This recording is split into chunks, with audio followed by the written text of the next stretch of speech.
Now, over in North Korea, a visiting senior UN official met on Wednesday with the regime's vice foreign minister.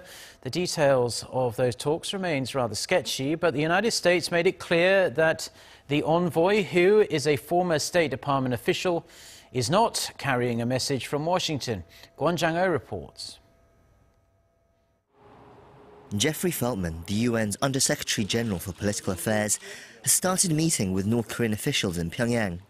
According to the Associated Press and Japan's Kyodo News on Wednesday, he met with the Vice Foreign Minister, Pak Myong-guk, but so far there are no details of what they discussed. The UN spokesperson said on Monday that the Undersecretary would also be meeting with the Foreign Minister, Ri Yong-ho, during his 4-day trip, and that there would be, quote, wide-ranging discussions. It's the first trip to the regime by a senior UN official in 6 years, and there had been hope that this represents a chance for more significant dialogue with the regime in the future, especially after Pyongyang greenlit the meeting shortly after their latest missile provocation last week. However, Washington so far has distanced itself from the visit. The US State Department spokesperson Heather Nauert said on Tuesday that it is aware of Feltman's trip, and although he is a US citizen, he's not travelling on behalf of the US government and was not travelling with any kind of message from the US government.